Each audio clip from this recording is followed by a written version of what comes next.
പറഞ്ഞു വയ്യ.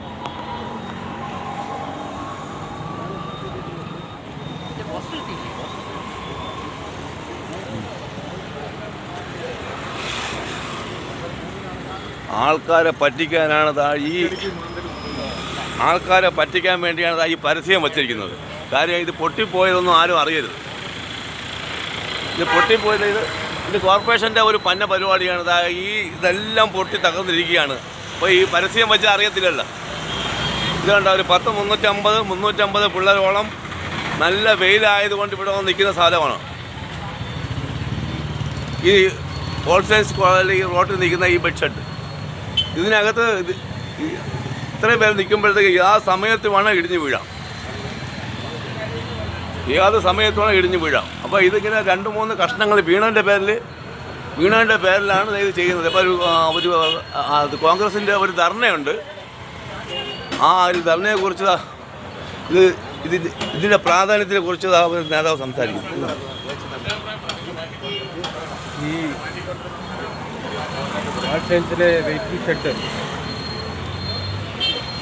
കുറേ നാളുകളായി ഇടിഞ്ഞ് വീഴാറായ ഇരിക്കുകയാണ്. ഈ പ്രദേശം എന്ന് പറയുന്ന ആൾട്ട്സ് എന്ന് പറയുമ്പോൾ ആൾട്ട്സിൻ്റെ കോളേജിലെ എല്ലാ ദിവസവും ഒരു 250-300 വിദ്യാർത്ഥികൾ, ഇവിടെ ഈ ഭാഗത്ത് മുഴുവൻ വെയിലാണ്.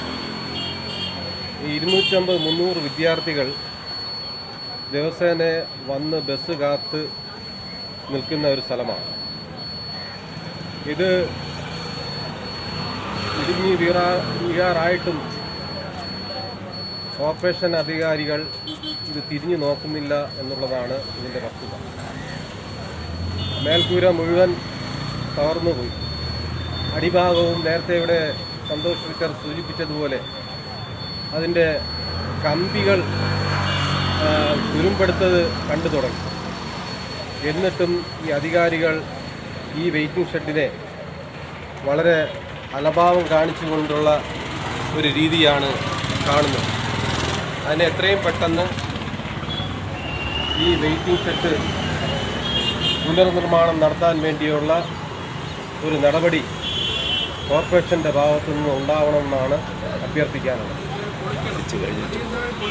ഇത് നിത്യേന കേരളത്തിലുടനീളം ഓരോ സംഭവങ്ങൾ നമ്മുടെ മുന്നിൽ വന്നുകൊണ്ടിരിക്കുകയാണ്. ഇതെല്ലാം പൊളിഞ്ഞ് വീണ് എന്തെങ്കിലും അപകടം പറ്റിയതിന് ശേഷം